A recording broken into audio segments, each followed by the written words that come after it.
This is NDTV.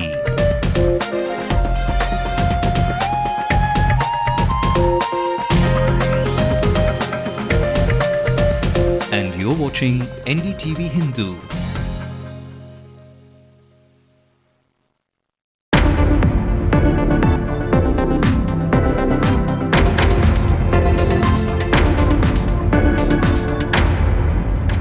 Culprits of the Dharmapuri student burning case take refuge under legal jargon. Apex Court stays the death sentence. Madras High Court acts tough on polluting dying units, orders closure. Over 4 lakhs stand to lose their jobs. Pongal promises of saris and dhotis turn sour. We investigate the trail of these empty promises.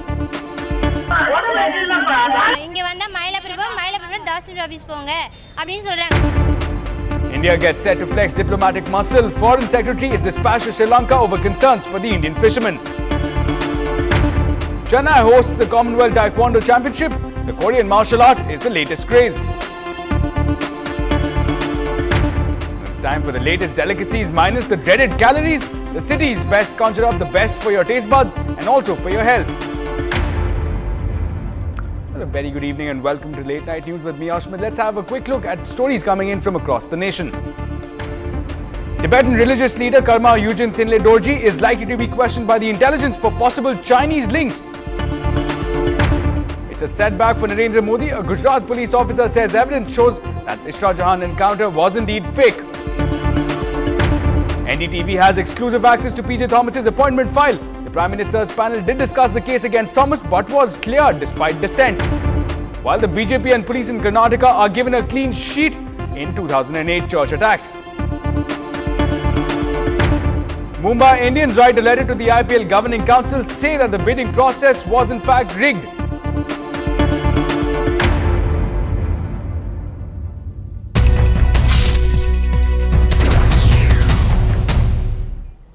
Here's a report that is just coming in. 3-year-old Abhinaya's body was found floating in a pond in Sri Perambatoor. And the child went missing on the 25th. The body has been sent for post-mortem examination. Police investigations are on to find whether the girl who has been was kidnapped and then murdered. Now for more on this, we are joined by our crime reporter Salim, who has the latest updates on this one case. Now again, Salim, very disturbing details, very close at home. In fact, again, what details can you share with our viewers at this point? Yeah, Schmidt, 3-year-old Abhinaya went missing while she was playing outside her house on the 25th of this month in Sri Perambatoor. Her father lodged a girl missing complaint with the Sri Perambatoor police station, following which the police launched a hunt, and yesterday the body was recovered, sent to the government hospital for postmortem examination. A short while ago, we contacted the investigating officer who says the postmortem is over and the body has been handed over to the girl's family. The police say that they are awaiting the postmortem report to ascertain the cause of death. Ashmit? Right, Salim, at this point, have they revealed any form of lead that they are following? Perhaps a certain direction of investigation that they're pursuing? Perhaps a kidnap or murder, which seems more likely at this point?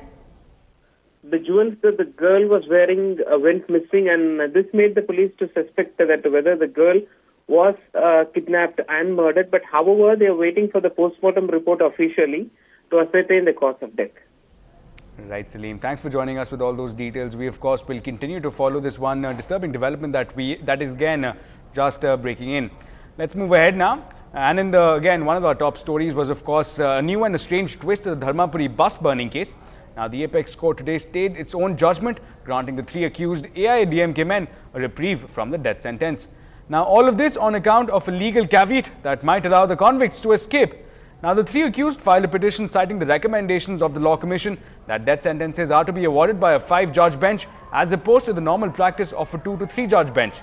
Now, the accused also challenged if review petitions should be heard in the open court instead of practice of deciding the cases in the judges' chambers. Now, meanwhile, they have also filed for mercy petitions with the president. Now, just to jog your memory, the 3 AIADMK men torched a college bus in the year 2000, killing 3 hapless girls seated inside. Now, earlier, the trial court and the Madras High Court had termed the barbaric act as rarest of rare cases and had in fact confirmed the death sentence.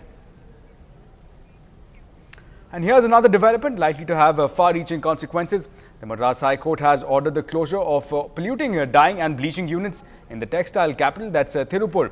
Now, over 700 dyeing units in Tirupur now face this closure, the largest ever such closure if implemented at one stroke. Now, estimates peg the job losses at over 4 lakh should the order for closure go through. Now, the dyeing units have been held responsible for polluting the Noyal River, which ultimately reaches the Kaveri, which in turn is the state's rice bowl. Now, agencies such as the Central Pollution Control Board, the PWD and NEWS have reportedly found unacceptably high levels of effluents in the local water bodies. Now, the Supreme Court had banned the discharge of industrial effluents in the river Noyal in January last year. Now, Madhu Bharati, our senior correspondent from NDTV Profit, joined us to share with us details and about the potential fallout of this one move. First of all, the Pollution Control Board will go ahead and disconnect the power supply to them, and it's one of its kind, the closure that will happen from tonight. And what we see is directly about 10,000 people working in these units, in the dyeing units, will lose their jobs. There are two parts to this. One is the kind of losses that's going to happen if the goods from Tirupur do not move forward, which means that every day loss is pegged about 40 crore rupees. That's if this goes on beyond Sunday, which in all likelihood is going to happen, isn't it? Because Saturday and Sunday the courts are closed, so Saturday some movement of goods can happen from in and out of Tirupur, and then Sunday to an extent too. So Monday we could see the losses going ahead, probably about 40 crore rupees odd. This on the one side is an economic side that the government has to look at. That's more of the central government's problem, but the rest of the problem is mostly through the states. I've been speaking to some of the guys at the dyeing units. What they say is that the central effluent treatment plants that was going to be set up in Tirupur was to happen through center, state and the private parties and the players in the dyeing units. Now, the investment from the center, as was allocated in the last budget, had come in, and the private players had already invested the money in it. The center's investment had not come in at all. So it's the center's role it's the state's role to step into this and then increase the kind of investment that will go into the central effluent treatment plants and the individual effluent treatment plants, so that they can comply with the actual Supreme Court ruling of making it a zero discharge system. And moving on to another sensitive issue, the Foreign Secretary of India, Nirupama Rao, will travel to Colombo tomorrow to discuss with the Sri Lankan government the killing of Indian fishermen in the past 1 month. And the Lankan Navy is suspected to have been involved in these killings. And this move by the government comes on the back of another attack, allegedly by Lankan Navy personnel. Now, there have been widespread protests by the fishing community in the state in several districts, including Thanjavur, Pudukkottai, Nagapattinam and Vedaranyam. Now, meanwhile, the Sri Lankan government has denied the involvement of its navy.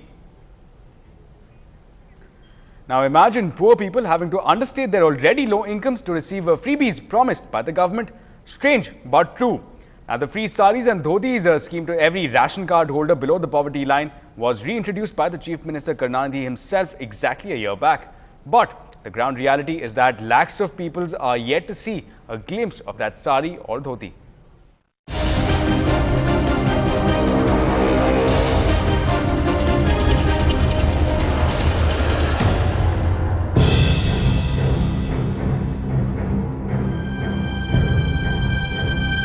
Last year, Chief Minister M. Karunanidhi promised free sari and dhoti as a Pongal gift to 30 million ration card holders who are below the poverty line. But with many ration shops turning away card holders, it has turned out to be an elusive freebie for most of them.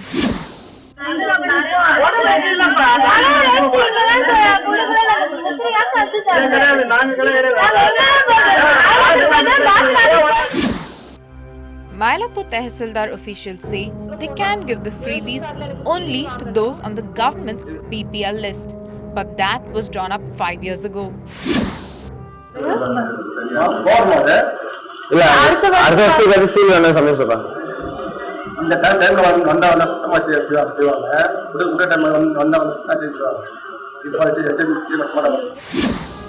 Denied the freebies, angry voices are raised from women holding the blue-coloured ration card who say they are sick of running from pillar to post. 5 வருஷமா வந்து லைன்ல நின்னு போயிட்டே இருக்கோம், ஆனா கொடுக்கவே மாட்டாங்க. இங்க வந்தா மயிலாப்பூர் தாசில்தார் ஆபீஸ் போங்க அப்படின்னு சொல்றாங்க. நாங்க வேலையை விட்டு குழந்தைய விட்டு எத்தனை வாட்டி நாங்க அலைஞ்சிட்டு இருக்குது. ரொம்ப நாங்களும் வசதி இல்லாதவங்க எல்லா சாமானும் வாங்குறோம், எந்த சாமான் வாங்காம இருக்கோம்? The Revenue Administration Department, in charge of implementing the freebie scheme, refused to comment. Even data on the number of saris disbursed was withheld when NDTV Hindu approached them. Both the Civil Supplies Department and the Revenue Department refusing to comment on the issue, it does seem to be a long road ahead for these ration card holders to finally get their hands on the Pongal freebies. In Chennai, Pratiksha Ramkumar for NDTV Hindu. Moving ahead, PJ Thomas is fast turning into an albatross around the UPA's neck. This as the CVC shows no signs of bowing out. We get you more details on the other side.